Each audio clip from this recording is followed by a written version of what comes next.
Hi guys, we are at the CSF booth and today we have Tyler with us and he has his M2 car, which as you can see is not a normal M2. It's very departed from a street car, and the reason for building this car was Pikes Peak, right? Yeah. So do you want to talk us through some of the modifications the car has? Maybe start from the front, work your way through. Work our way back, yeah, that sounds like a good plan, yeah. Well, I mean, this year we kind of changed around a little bit from last year. We didn't originally build it for Pikes Peak. We did club racing and other events that were a little more like localized, but we decided to go on a more national level with the car this year, take it to that big event. One of the biggest things we had to do was add some aerodynamics to the car. Yeah, the aero. Not a lot of air up in Pikes Peak, so we ended up adding in a new front lip, some canards. And we actually went to a wind tunnel with this car. We developed aero in a wind tunnel, which was very beneficial. So you did it properly. Yeah, we did it properly. Yeah, we didn't just throw a bunch of stuff on the car and hope it stuck. Moving on to that, we kind of reoriented some of the coolers. We worked pretty closely with CSF to get this package completely dialed in on this car. A lot of people that track this car struggle with it, so that was one of the first things that we had to tackle, was making sure that this car stayed cool on track all day long. And we were running events 35, 40 minutes long at a clip. So it's been really beneficial to work with them because we've got a solution that works. So I've run N55 as well at home, and I run the CSF coolers as well. And we've tested it back to back against a lot of other products, and it works really well. So it's nice to see that it's race proven as well as for sure. In the real world, it does work. Yes. Let's see.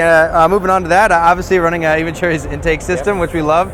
People love seeing that when they pop the hood on the car. They think it's going to be a race car. It's going to have the factory airbox, something custom. I think it just shows really nice. Obviously, there's a ton of carbon fiber in this car, so it shows really well with the rest of that, and we're super appreciative to work with you guys on that.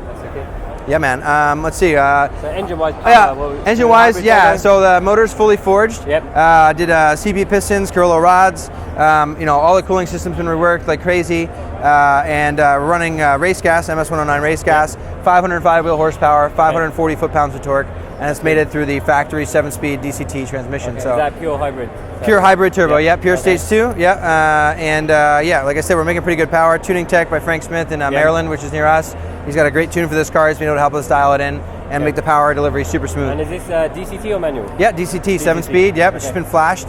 And it works super well, and it's got the factory ECU as well. So Pikes Peak was perfect because the car was able to compensate on its own, and we weren't really messing with a whole lot of tuning. Yeah, I mean, when you run standalone, I think it starts becoming difficult when you're dealing with so many different elevations and conditions. Yes. Whereas the stock ECU has all of that. Yeah, it's already built in. So even though we modified the mapping, it still was able to compensate, which was super beneficial. What about the suspension? Yeah, so suspension, we're running a JRZ RS Pro 2-way. Custom sprung, custom valved. Ground control camber plates and some of the rest. That's front and back. We're moving over to a true rear coilover for next year. Right now it's a divorced spring and shock setup. We're going to go for the real true coilover in the back. Wheels are running Apex race parts, brand new forged line. They look beautiful. They're super strong, way lighter than the last version. A StopTech ST60 in the front, ST40 in the rear. 380 millimeter rotors front and back. This car stops so fast it like pulls your face out of your helmet. And the interior has obviously been stripped out. It's very race. Yeah, the interior has been stripped out. When we first built the car, one of the first things we did was all the panels, so like the doors, hood and trunk. We had composite molds made, so these are composite doors. Light, super lightweight. Made a custom dashboard for the car. That's just sheet metal wrapped in Alcantara.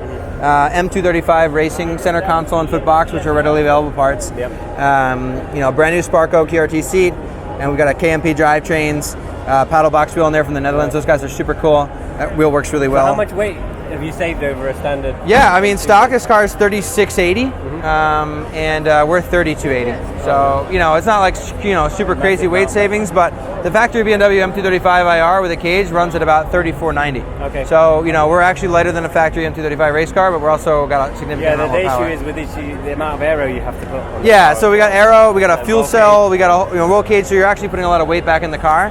And that's just kind of one of those things where it just kind of adds all back up. You do everything you can to take it out, and then you end up put it right back in when you add on different modifications. So, what's your plans for next year then?